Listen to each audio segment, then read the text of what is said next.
10,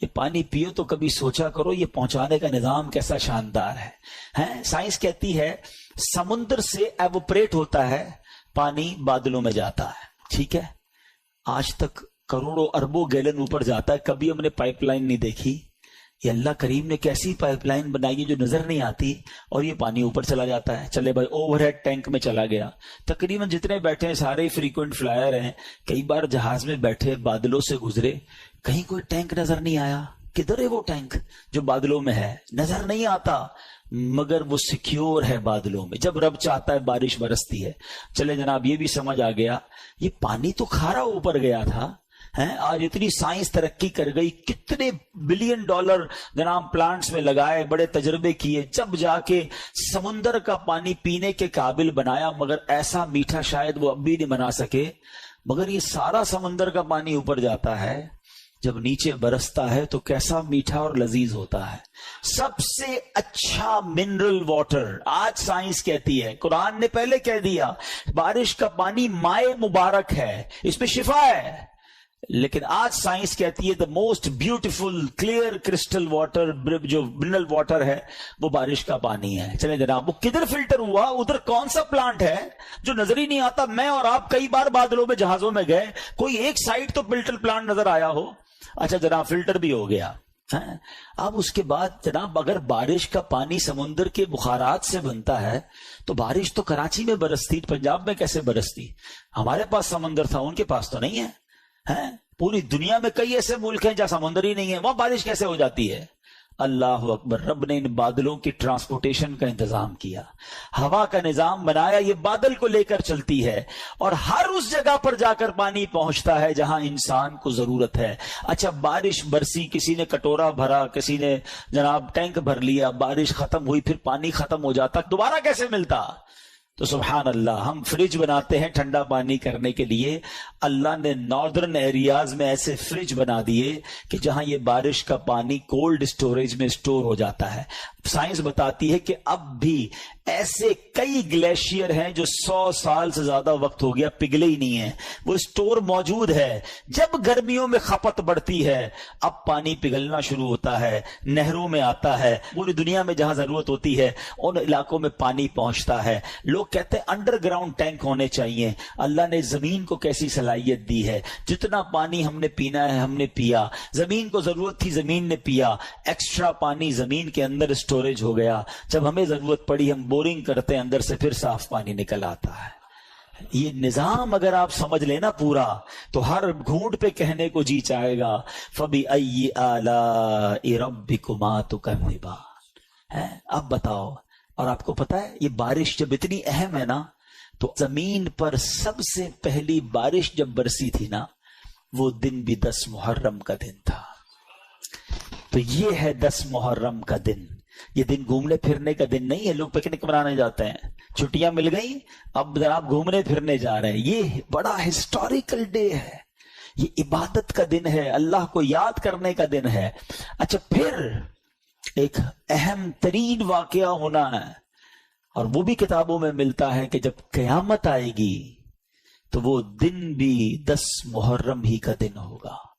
تو try to understand, 10 محرم کے دن تمام جانور خوف زدہ ہوتے ہیں. آپ کو پتا ہے, ہمیں نہیں پتا ہوتا, انسان تو گھوم پھر رہا ہوتا ہے کہ ان کو یہ خوف ہوتا ہے کہ کہیں قیامت نہ آ جائے, لیکن ہمیں یہ احساس ہونا چاہیے. اور پھر اسی دن وہ واقعہ ہوا کہ 1400 سال کے قریب وقت گزر گیا ہے کہ امام علی مقام, امام عرش مقام, امام تشنا کام, امام حسین رضی اللہ تعالیٰ عنہ اور ان کے رفقا کو کس بے دردی سے اس کربلا کے میدان میں پیاسا شہید کیا گیا.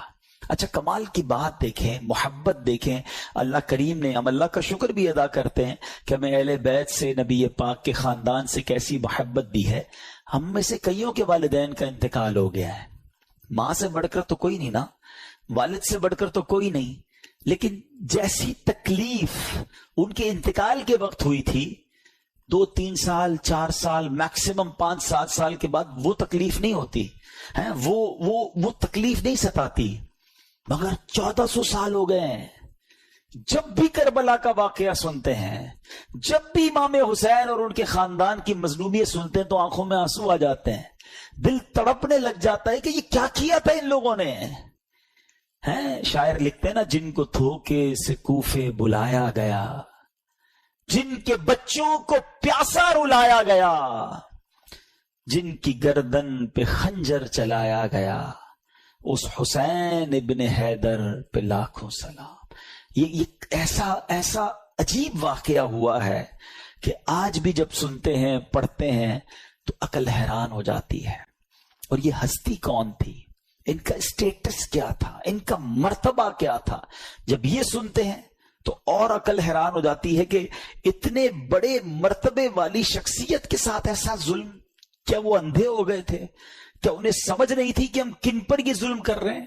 امام حسین رضی اللہ تعالیٰ عنہ کے مرتبے کو سمجھنے کے لیے میں آپ کو ایک واقعہ سناتا ہوں. ایک بار نبی پاک علیہ الصلوۃ والسلام کی گود میں پیارے آقا کے اپنے صاحبزادے حضرت ابراہیم رضی اللہ تعالیٰ عنہ ہیں اور امام حسین رضی اللہ تعالیٰ عنہ ہیں. جبریل امین آئے اور عرض کرتے ہیں حضور اللہ تعالیٰ ان دونوں کو آپ کے پاس جمع نہیں فرمائے گا, ایک ان دونوں میں سے یعنی دنیا سے چلے جائیں گے. اب آپ ڈیسائیڈ کریں. یہ اختیار دیا گیا کہ آپ کے اپنے بیٹے یا آپ کے نواسے, کس کو رکھنا چاہیں گے؟ نبی پاک نے گویا امام حسین کو سلیکٹ کیا. کچھ ہی دنوں کے بعد پیارے آقا کے صاحبزادے حضرت ابراہیم کا وصال ہو گیا اور نبی پاک امام حسین کو کہا کرتے تھے یہ وہ میرا بیٹا ہے جس کے لیے میں نے اپنے بیٹے کو قربان کیا ہے. لیول آف لو سوچیں کتنا تھا, افیکشن کیسی تھی کہ اپنا بیٹا قربان کر دیا امام حسین رضی اللہ تعالیٰ عنہ پر. میرے آقا فرمایا کرتے حسین مجھ سے ہے اور میں حسین سے ہوں. کبھی کاندھے پر بٹھانا ہے, کبھی گود میں اٹھانا ہے, کبھی چومنا ہے, کبھی کہتے یہ میرے پھول ہیں. بالکل لٹرلی میرے آقا پھولوں کی طرح انہیں سونگا کرتے تھے. امام حسن اور امام حسین کا مرتبہ وہ ہے. سیدی اعلیٰ حضرت لکھتے ہیں نا, ان دو کا صدقہ جن کو کہا میرے پھول ہیں, کیجئے رضا کو حشر میں خندہ مثال گل. حضور ان دو کا صدقہ جن کو آپ نے پھول کہا تھا. ایک اور جگہ سیدی اعلیٰ حضرت گویا اس پورے خاندان کو پنجتن پاک کو ایک باغ کی طرح سمجھاتے ہیں. میں کیا بات رضا اس چمنستان کرم کی, کیسا چمن تھا, کیسا کرم کا باغ تھا. کیا بات رضا اس چمنستان کرم کی, زہرا ہے کلی جس میں حسین اور حسن پھول. یہ کیسا خاندان ہے. نبی پاک اتنی محبت فرماتے. امام حسن رضی اللہ تعالیٰ کو ایک بار نبی پاک کاندھوں پر بٹھائے اور جا رہے ہیں. کسی نے کہا اے برخوردار کیسی تجھے سواری ملی؟ ایک صحابی کہتے ہیں کتنے خوش نصیب ہو اے حسن, تمہیں سواری کیسی ملی؟ کیونکہ نبی پاک کے کاندھے پہ ہے نا. سنو میرے آقا کیا کہتے ہیں. آقا کہتے سوار بھی کتنا اچھا ہے, اتنا پیار ہے اپنے نواسوں سے. پیارے آقا علیہ السلام کی حدیث مبارک جس کا مضمون ہے جو حسین سے بغض رکھے اس نے مجھ سے بغض رکھا. اتنے فضائل, اتنے نازوں سے پالا ہوا. اور پھر ایک اور عجیب بات بتاؤں آپ کو. حضرت امام حسین, اچھا پہلے ایک فضیلت کی بات اور سن لیں پھر وہ عجیب بات بتاتا ہوں. ہمارے گھر میں بچہ پیدا ہوتا ہے, ہماری خواہش ہوتی ہے کسی مولوی صاحب کو ڈھونڈیں, اذان دلوا دیں, کوئی اور نیک آدمی مل جائے تو ان سے گٹی دلوا دیں. شہد چٹا کے لوگ بچے کو چٹا دیتے ہیں یا کھجور چھوٹی سی کھلا دیتے ہیں. یہ تحنیک ہے اور یہ سنت ہے, کرنا چاہیے, اچھی بات ہے. آج کل تو ڈاکٹر الاؤ نہیں کرتے. لیکن امام حسین کی قسمت پر ہماری جانیں قربان. ویری فرسٹ جو خوراک آپ کے منہ میں جاتی ہے نا, ایسا نہیں تھا کہ ان کو شہد چٹایا گیا یا ان کو کھجور کھلائی گئی. امام حسین کی منہ میں نبی پاک نے اپنی زبان داخل کر دی. پہلی خوراک لعاب مصطفیٰ ہے صلی اللہ تعالی علیہ وسلم. آپ سوچیں سٹارٹ کیسا ہے کہ زندگی میں اگر پہلا کچھ لقمہ کھایا ہے یا کوئی چیز حلق کے نیچے جا رہی ہے تو وہ سرور کائنات علیہ الصلوۃ والسلام کا لعاب دہن ہے. اذان کس نے دی؟ آپ کے امام حسین کی کانوں میں اذان دینا بھی ان کی نصیب. دیکھیں کہ ان کے کانوں نے پہلی آواز سنی اللہ اکبر, اللہ کا نام سنا, اور زبان تھی حبیب خدا کی. ہائے ہائے ہائے، کیا کیا کیا بیان کریں ہم. ہمارے پاس سچی بات بتاؤں، ہماری اوقات بھی نہیں ہے. ہمارے پاس نہ وہ الفاظ ہیں، نہ ہماری اوقات ہے کہ ہم حسنین کریمین اور اس گھرانے کی شان بیان کریں. ہم تو بس صدقہ لینے جمع ہوئے ہیں، خیرات لینے جمع ہوئے ہیں کہ کچھ ان کا ذکر کر لیں. اور وہ شاعر کہتے ہیں نا، کچھ نواسوں کا صدقہ عطا ہو، در پہ آیا ہوں بن کے سوالی. ہم تو صدقہ لینے جمع ہوئے ہیں، نہ ہماری اوقات ہے، نہ ہمارے پاس کچھ پیش کرنے کو ہے. تو یہ وہ ہستیاں ہیں. اور پھر عجب بات جو میں بتانا جا رہا تھا کہ آپ کی ولادت کے ساتھ ہی یہ خبر بھی نبی پاک علیہ الصلوۃ والسلام کو بتا دی گئی تھی کہ امام حسین شہید کیے جائیں گے. فرشتوں نے آ کر بتائی تھی، اور ایک فرشتے نے تو آپ کو اس جگہ کی مٹی بھی لا کر دکھائی کہ حضور یہ وہ جگہ ہے جہاں امام حسین کو شہید کیا جائے گا. یہ سب کیا تھا؟ اچھا، امام حسین خود بھی پتا ہے، بی بی فاطمہ کو بھی پتا ہے، اور مولا علی کو بھی پتا ہے، کئی صحابہ کو پتا تھا کہ شہید کر دیے جائیں گے. اور یہ بھی بتایا گیا کہ حضور آپ کی امت ہی شہید کرے گی. لیکن ایک بڑا، جس کو کہنا کہ ریلیونٹ کوسچن پیدا ہوتا ہے کہ پوری لائف میں کہیں پر بی بی فاطمہ نے نبی پاک علیہ الصلوۃ والسلام سے عرض کیا ہو کہ اے بابا جان، آپ حسین سے اتنا پیار کرتے ہیں، میرا بھی لخت جگر ہے، آپ اللہ کی بارگاہ میں دعا کریں یہ جو امتحان آپ نے بتایا آئے گا یہ ٹل جائے، حسین کو شہید نہ کیا جائے، اس کو اتنا ستایا نہ جائے. کبھی مولا علی نے دعا کے لیے نبی پاک سے عرض کیا ہو کہ حضور سارا مدینہ آپ سے دعا کرواتا ہے، اپنی مشکلیں حل کروانے کے لیے آپ اپنے نواسے کے لیے بھی دعا کر دینا. کسی نے دعا نہیں کروائی. What is the reason behind this? یہ بڑا امپورٹنٹ کوسچن ہے اور یہی سمجھنا ضروری ہے. Everybody knows about the incident of Karbala. سب کو معلوم تھا کہ کربلا میں ہونا ہے کچھ، شہید ہونا ہے امام حسین نے، مگر کسی نے دعا نہیں کروائی یا خود کی اس مصیبت کے ٹلنے کے لیے. سبحان اللہ. اس کا مطلب یہ ہوا everybody is prepare for that examination. یہ سب تیار تھے اس امتحان کے لیے، یہ اپنے بچے کو پال رہے تھے شہید ہونے کے لیے. یہ ہے نبی پاک کا گھرانہ. کہتے نا شاعر، زباں پر شکوے رنجو علم لایا نہیں کرتے، نبی کے نام لیوا غم سے گھبرایا نہیں کرتے. اور یہ ہم سب کے لیے لیسن ہے. آج میں اپنے بیان میں صرف آپ کو واقعہ کربلا یا اس کربلا کے جو حقائق ہے وہ نہیں بتانے آیا. یہ تو کئی بار ہم نے سنے ہیں کہ کیسے لڑائی شروع ہوئی، تو کب پانی بند ہوا، تو پہلا وار کس نے کیا، تو پہلا شہید کون ہوا. یہ واقعات ہم سنتے رہتے ہیں، مگر فرق کیا پڑتا ہے میری اور آپ کی زندگی میں؟ ہم امپلیمنٹیشن کیا لے کر جاتے ہیں؟ ہم میں سے کئی وہ ہیں جن کی زندگی میں 40 بار عاشورہ آیا ہوگا، کسی کی زندگی میں 30 بار آیا، کسی کی زندگی میں 50 بار عاشورہ آیا. عاشورے کا دن اتنی بار آیا، فرق کیا آیا تمہاری زندگی میں؟ تم نے اپنی زندگی میں کیا سیکھا اس واقعے سے؟ آج ہم کچھ سیکھ کر اٹھے نا کہ پیغام کیا دیتا ہے کربلا کا میدان. یہ واقعہ سکھاتا کیا ہے مجھے اور آپ کو؟ پہلا میسج یہ سمجھو کہ ہر بندہ تیار تھا امتحان کے لیے، اور آج ہم ہیں کہ چھوٹا سا امتحان آ جائے تو زبان پر شکوہ ہے، شکایات ہیں، کمپلینز ہیں. بس یار بہت پریشان، سر میں درد ہے کہ جاتا نہیں، پیٹ کا درد تڑپاتا رہتا ہے، بس ہر وقت کمر میں درد رہتا ہے، بھائی کاروبار بڑا ہی مندہ ہے، طبیعت میں مزہ نہیں ہے، بس یار پریشان ہوں، پتہ نہیں کیا زندگی کو ہو گیا ہے. جس کو دیکھو کمپلینز ہیں، شکر نہیں ہے، اور آزمائش کے لیے پریپیئر بھی نہیں ہے، کیونکہ قرآن نہیں پڑھتے. حالانکہ قرآن میں رب عز و جل نے باقاعدہ اناؤنس کر دیا ہے. سورہ بقرہ کی بڑی مشہور آیت ہے، کئی بار سنی ہوگی، وَلَنَبْلُوَنَّكُمْ بِشَيْءٍ مِّنَ الْخَوْفِ وَالْجُوعِ وَنَقْصٍ مِّنَ الْأَمْوَالِ وَالْأَنفُسِ وَالثَّمَرَاتِ وَبَشِّرِ الصَّابِرِينَ الَّذِينَ إِذَا أَصَابَتْهُمْ مُصِيبَةٌ قَالُوا إِنَّا لِلَّهِ وَإِنَّا إِلَيْهِ رَاجِعُونَ. اچھا، اسی آیت سے پہلے جو آیت جہاں سے سٹارٹ ہوا، یہ ٹاپک سٹارٹ ہوا تو کیا فرمایا؟ یا ایھا الذین آمنوا استعینوا بالصبر والصلاۃ ان اللہ مع الصابرین. پہلے سے قرآن گویا آپ کا مائنڈ سیٹ کر رہا ہے کہ دیکھو اللہ صبر کرنے والوں کے ساتھ ہے. اے ایمان والو، مدد طلب کرو نماز سے اور صبر سے. اور پھر کہا اللہ صبر والوں کے ساتھ. اور پھر آگے ٹاپک شروع ہوتا ہے کہ ہم ان قریب تمہیں آزمائیں گے. وَلَنَبْلُوَنَّكُمْ. کن چیزوں سے؟ اچھا لسٹ بھی دے دی قرآن نے. تمہیں بھوک سے آزمائیں گے، غربت آ جائے گی، تمہارے پھل کم ہو جائیں گے، تمہارا مال کم ہو سکتا ہے، تمہیں خوف بھی ہو سکتا ہے دشمن کا، ڈیفیکلٹیز آ سکتی ہیں لائف میں. لیکن پھر آگے کیا کہا؟ وَبَشِّرِ الصَّابِرِينَ. خوشخبری ہے صبر والوں کے لیے. جب ان پر مشکل آتی ہے تو کہتے ہیں ہم اللہ ہی کا مال ہے اور اللہ ہی کی طرف لوٹائے جائیں گے. تو اس کا مطلب یہ ہوا کہ ایسا نہیں ہوگا کہ زندگی میں کبھی مجھ پر اور آپ پر کوئی پرابلم نہیں آئے گی. آ چکی، آگے بھی آئیں گی.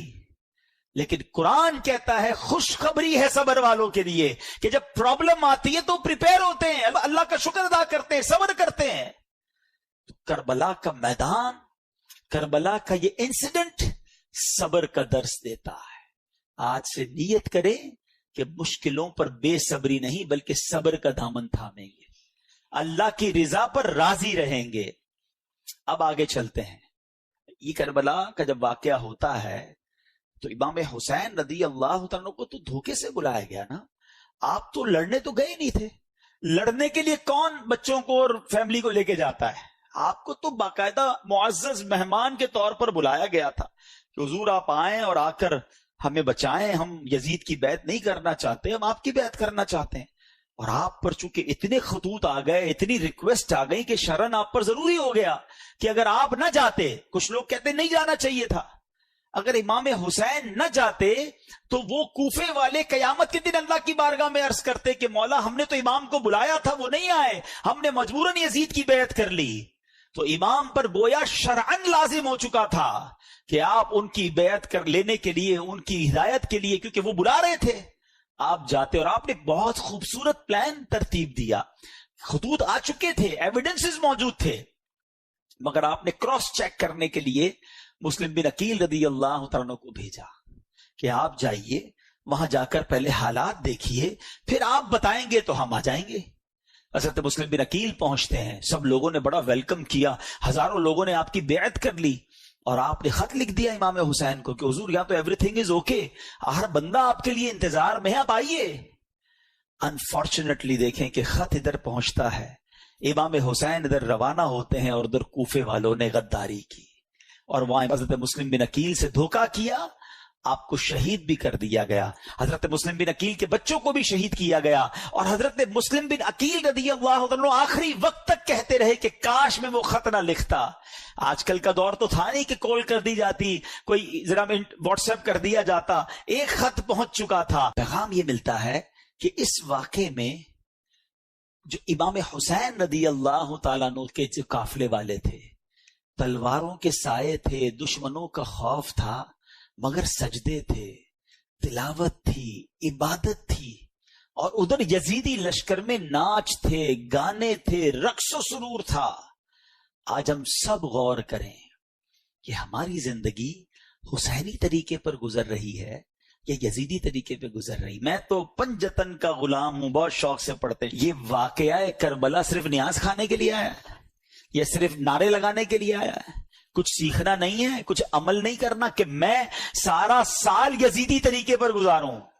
ان کی راتیں رقص و سرور میں گزری، کربلا کے میدان میں بھی، اور ان کی راتیں تلاوت قرآن اور دعاؤں میں گزری. میری اور آپ کی راتیں کیسے گزر رہی ہیں؟ فلموں میں، گانوں میں، میوزک میں، اور کہتے پنجتن کا غلام ہوں. کتنے ایسے ہیں جو عشاء بھی جماعت سے پڑھتے ہیں، فجر بھی نماز پڑھتے ہیں، رات تلاوت کر کے سوتے ہیں، باوضو سوتے ہیں، راتیں فلم دیکھے بغیر نیند نہیں آتی، موبائل ہاتھ میں ہوتا ہے، پتہ نہیں کیا کچھ چل رہا ہوتا ہے، اور کہتے ہیں میں پنجتن کا غلام ہوں. یاد کرو وہ کربلا کا میدان کہ یزیدیوں کی راتیں کیسی گزری اور حسینیوں کی راتیں کیسی گزری. امام حسین کے چاہنے والے کی رات تو سبحان اللہ، میں سو جاؤں یا مصطفیٰ کہتے کہتے، کھلے آنکھ صلی اللہ کہتے کہتے. غور کیجئے، ہم سب نے قیامت کے دن ملاقات کرنی ہے امام حسین سے، کرنی ہے نا انشاءاللہ. ہماری تو تمنا ہے کہ ہمارا حشر ان کے ساتھ ہو، ہم وہیں ان کے پیچھے پیچھے جنت میں جائیں گے. مگر اگر وہاں کوسچن ہو گیا کہ تم کون سے طریقے پر زندگی گزار کر آئے، حسینی یا یزیدی، وی ہیو اینی آنسر؟ یہ غور کرنا ہے. اس کربلا کے واقعے میں 2 گروپس تھے، ہمیں ایک گروپ چوز کرنا ہے، اور حقیقتاً ہمیں امام حسین کے گروپ کو چوز کرنا ہے نا، ہمیں انہی کے فٹ سٹیپ پر چلنا ہے، یزیدیوں کے پیچھے تو نہیں جانا نا۔ تو یہ غور کریں کہ اعمال ایسے ہیں کہ نہیں۔ ایک اور بڑی پیاری بات بتاؤں، 72 کربلا والوں میں سے ایک مرد واپس جاتا ہے، وہ ہیں امام زین العابدین عابد بیمار رضی اللہ تعالی، ٹھیک ہے۔ ادھر ہزاروں واپس جاتے ہیں، یہاں تو سارے شہید ہو جاتے ہیں نا، ایک ہی واپس جاتا ہے۔ ایک بڑا ریلیونٹ کوسچن ہے، آپ میں سے بہت سارے دنیا کے کئی ملکوں میں گئے ہیں، کہیں کوئی ایک بندہ آپ کو ملا ہے آج تک جس نے یہ کہا ہو کہ میں اس یزیدی لشکر کی اولاد میں سے ہوں، کہ یار امام حسین سے اور ان کے ساتھیوں سے لڑنے گیا نا، میں ان کی اولاد میں سے ہوں؟ آپ کو ایک نہیں ملا ہوگا ایسا، ہزاروں واپس گئے، ان کی نسل کا، ان کی بات کرنے والا کوئی نہیں ہے۔ ایک حضرت عابد بیمار واپس آئے ہیں، آج دنیا کے کونے کونے میں آپ کو حسینی سید ملتے ہیں۔ یہ کیسے ہو گیا؟ ایک مرد واپس آیا اور نسل میں اتنی برکت۔ سبحان اللہ۔ اس سے کربلا کے اس واقعے سے سیکھنے کو ملا کہ جو چیز اللہ کی راہ میں قربان کی جائے اللہ اس میں برکت ڈال دیتا ہے۔ ہاں، وہ بڑی پیاری بات، بڑا خوبصورت جملہ پڑھا، کربلا کی کہانی بس اتنی سی ہے، یزید تھا حسین ہے، بس وہ ختم۔ اور امام حسین آج بھی کروڑوں دلوں پر حکومت کرتے۔ یزید کا نام لینے والا کوئی نہیں، کوئی اپنے بچے کا نام یزید نہیں رکھتا ہے، اور حسین کا نام رکھنے والے اور ان کا نام سر پر عزت کے ساتھ رکھنے والے اربوں، وہ مسلمان نہیں ہے۔ ہم تو یہ سمجھیں گے وہ کون سا مسلمان ہے جس کے دل میں امام حسین کی محبت نہیں ہے۔ اس میں امام حسین تو ہمارے ایمان کا حصہ ہے۔ تو سمجھنے والی بات یہ ہے، سیکھنے والی بات یہ ہے کہ جو چیز، اب ذرا اس بات کو تھوڑی سی باریک باتیں سمجھیے گا، جو چیز اللہ کی راہ میں قربان کر دی جائے نا، اللہ اس میں برکت ڈال دیتا ہے۔ اب اس سے آپ اپنی ساری لائف کو ایزیوم کر لیں۔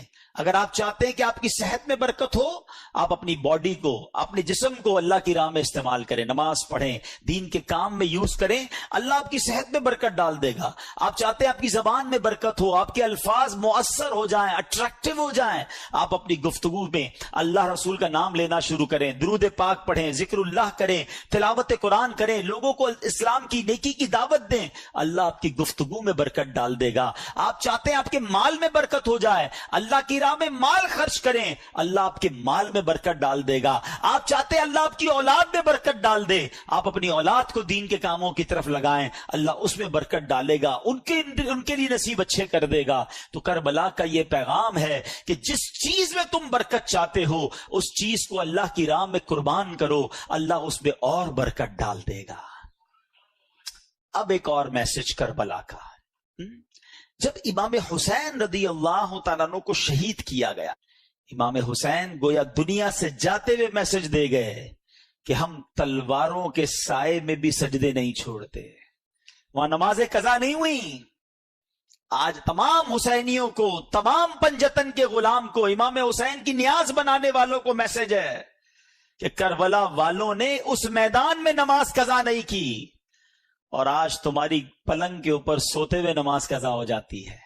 آج تھوڑی سی طبیعت خراب ہے یار، موڈ اچھا نہیں ہے، بس کل پڑھ لوں گا، بس اگلے جمعے سے نہیں چھوڑوں گا، ہماری نماز قضا ہوتی ہے۔ بتاؤ کیا جواب دو گے قیامت کے دن اگر امام حسین سے ملاقات ہو گئی اور انہوں نے پوچھ لیا کہ ہم نے تو کربلا کے میدان میں بھی نماز قضا نہیں کی اور تم اپنے گھر پہ نماز قضا کرتے تھے اور کہتے تھے میں پنجتن کا غلام ہوں؟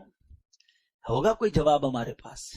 آؤ آج کی مبارک رات یہ پکی سچی نیت کر کے جانا ہے کہ ایٹ اینی کاسٹ کچھ بھی ہو جائے آج کے بعد ہماری نماز قضا نہیں ہوگی۔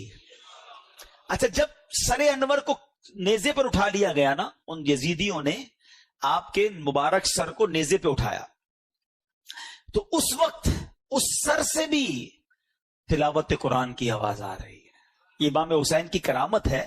کیا خوبصورت شاعر امیر اہل سنت کے غالباً شعر آپ فرماتے ہیں، عبادت ہو تو ایسی ہو، تلاوت ہو تو ایسی ہو، سرے شبیر تو نیزے پہ بھی قرآن سناتا ہے۔ یہ بھی پیغام تھا ہمارے امام کا کہ قرآن کتنا اہم ہے۔ مگر انفارچونیٹلی آج ہماری بہت بڑی تعداد کو صحیح تلفظ کے ساتھ قرآن پڑھنا بھی نہیں آتا. اچھا آتا ہے تو پڑھنے کا ٹائم نہیں ہے. ذرا سوچو کتنا خوف کا وقت ہوگا, کتنا افراتفری کا عالم ہوگا. لاشیں پڑی ہوئی ہیں مگر میرے امام تلاوت کر رہے ہیں, اور ہم اپنے گھر میں ایئر کنڈیشن چل رہا ہوتا ہے پھر بھی تلاوت نہیں کرتے. یہ موبائل ہم سے روز گھنٹوں لے جاتا ہے, سورہ ملک پڑھنے کا ٹائم نہیں ملتا. حالانکہ اسی موبائل میں قرآن بھی ڈاؤن لوڈ ہو سکتا ہے.